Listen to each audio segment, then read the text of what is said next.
Hello Ice and Fire Nerds, this is Chris, and this will continue our Game of Thrones Foreshadowing series, and we're going to wrap up Season 1, Episode 4, Cripples, Bastards, and Broken Things.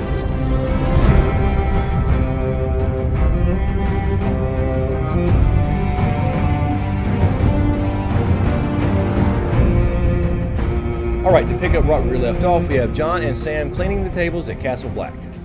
I know for a fact that some of the officers go to that brothel in Molestown. I wouldn't doubt it. Well, don't you think it's a little bit unfair? Making us take our vows while they sneak off for a little sally on the side. So we have a lot going on during this scene, and this is one of my favorites of this episode. We have Jon and Sam talking, and the primary conversation here is about Jon's mother. And we'll get to that in just a moment, but first Jon and Sam talk about this. A whore named Ros. What colour hair? Red. Oh, I like red hair. So they're initially talking about Ros and redheads for that matter, and eventually we see this. What's your name? Egret. I gave you my name. I'm Jon Snow. What was she like?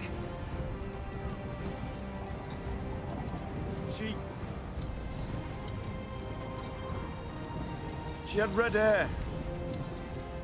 And we also see this with Sam. Shoot!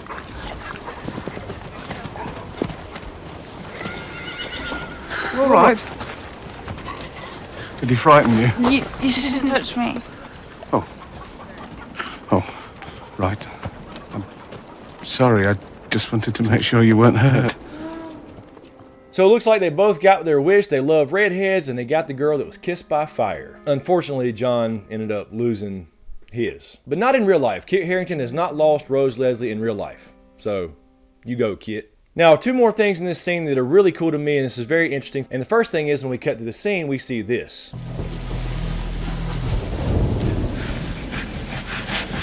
Now, I actually watched this several times over and over trying to think, why did they have to show a close-up of the shot of them cleaning the table? All it did was show that they were scrubbing the table with sand. They could have just showed it from a distance there with their brushes. It really didn't matter to us as viewers if they were cleaning the table with sand or Clorox for that matter. But the point being here, since this entire conversation was basically about Jon's mother and him being a bastard, this shot here of Sam in this tall little bucket here and him rubbing the sand in the table and then purposely showing us that for just a second kind of looks like this. So I certainly could be imagining this. Maybe I'm just reaching too far or just seeing what I want to see. But the point being here is they showed this close-up shot on purpose. They showed Sam rubbing sand in the table beside this little bucket here, almost like a mini model of what happened at the Tower of Joy. Because if you look here at this picture, that is the very spot that the fight broke out, right beside the Tower of Joy. So you could kind of say here that the little bucket represented the Tower of Joy itself, and where Sam was rubbing the sand, being the desert in Dorne, that was where the actual fight took place. And during this conversation, Jon was talking about his mother, and of course that's where we got the big reveal that it was Lyanna Stark and that was where he was born. And for icing on the cake, since this entire scene was basically about who Jon's mother was and him not knowing, him telling his story to Sam, we see an R and an L in the same scene, carved in the post behind Sam as he's cleaning the table. It was there the entire time. I never noticed this the first time I watched this show. This was pointed out to me much, much later. But as I went back through this for this video, it really stood out. And of course, that's what made me think that this could potentially be the Tower of Joy reference as far as the little shot of Sam and the sand. So anyway, that's a little bit of a reach, but there's definitely an R and an L carved in that post right there in front of our eyes the entire damn time. And then we go over to a scene with Dany and Jorah talking about home. The common people pray for rain, health, and a summer that never ends. They don't care what games the High Lords play. What do you pray for, Sir Jorah? Home. I pray for home too. So this basically continues the theme that started to build up in the first couple of episodes, and what I mentioned last episode, when Dany realizes she is the actual last dragon, the roles have now reversed, and she is starting to think more and more about home here, and of course that leads to this.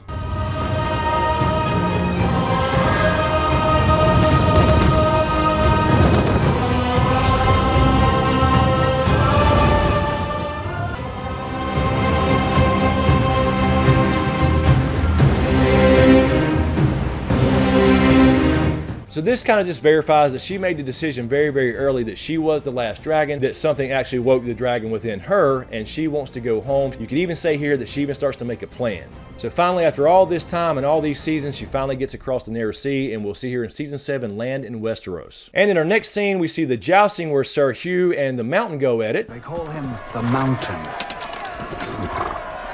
The Hound's older brother. And his opponent? Sir Hugh of the Vale. He was John Arryn's squire. Look how far he's come. Yes, enough of the bloody pomp. Have at him! And then, of course, that doesn't go quite as planned, and this is what happens to Sir Hugh.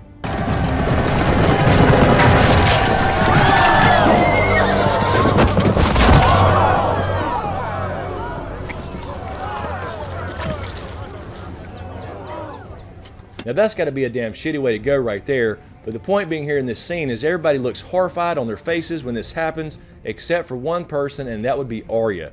She kind of has a little smirk there, almost like she's like enjoying it. And it definitely points to the fact that she's going to be going down the dark side. So there are many scenes that could pay this off as far as Arya goes, but I'll just use this one.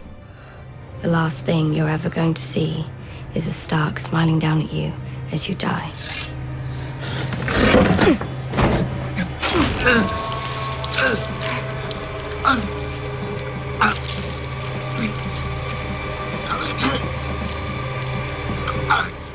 So again, you could use Meryn Trant, Walder Frey, many scenes where she's actually killed now, but the point being here is she actually enjoyed it. So she's going to have to kind of recover from that in season 7, or she's going to end up in a bad place. And speaking of Arya, a scene I forgot to mention in my last episode, when she's talking to Ned on the stairs about becoming a water dancer. Syrio says a water dancer can stand on one toe for hours. It's a hard fall down these steps. Syrio says every hurt is a lesson, and every lesson makes you better. So Ned tells Arya it's going to be a hard fall down those stairs, and it took a few seasons, but we did get the payoff.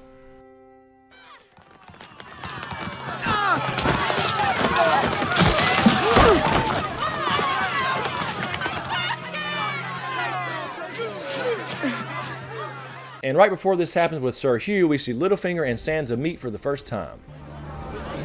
Not what you were expecting. Has anyone ever told you the story of the Mountain and the Hound? Lovely little tale of brotherly love.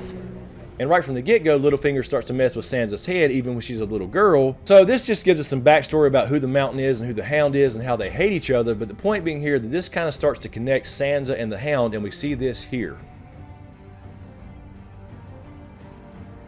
You won't hurt me.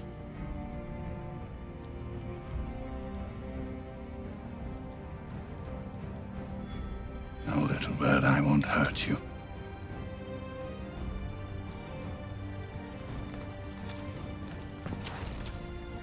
So the Hound does actually end up rescuing Sansa. It has nothing to do with his backstory, but the point being that she thought he was some kind of monster. Littlefinger made him out to be a monster when he's actually a pretty good damn guy that looks out for Sansa, calls her his little bird, and of course later on looks out for Arya, who was sitting right beside her, gets on Arya's kill list, and then gets himself taken off the kill list. And I hope we see all of them together again in season 7. And in our next scene, we see a little conversation between Cersei and Ned.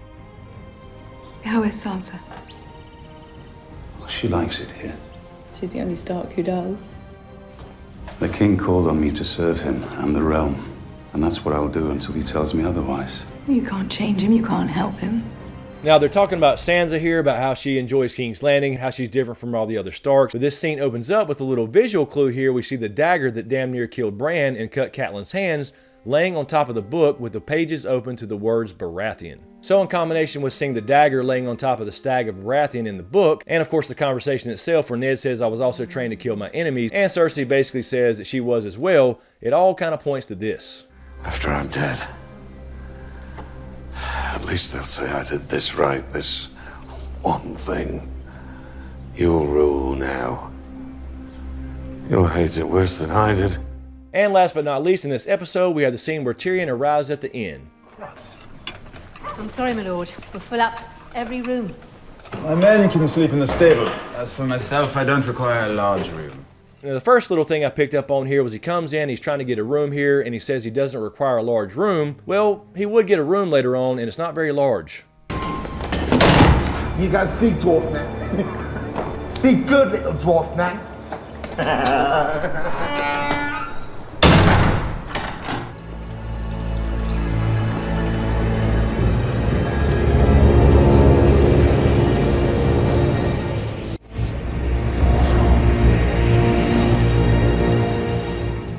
And then, of course, without any evidence or proof whatsoever, Catelyn has him arrested. And during this speech, she's talking to various knights of various houses. And specifically, when she's talking about the phrase, he says, I know your sigil as well. The Twin Towers of Frey. How fares your lord, sir? Lord Walder is well, my lady. He has asked your father for the honor of his presence on his 90th name day. He plans to take another wife. So we do see, in fact, that Walder Frey did take a wife later on, but it didn't turn out too good for her.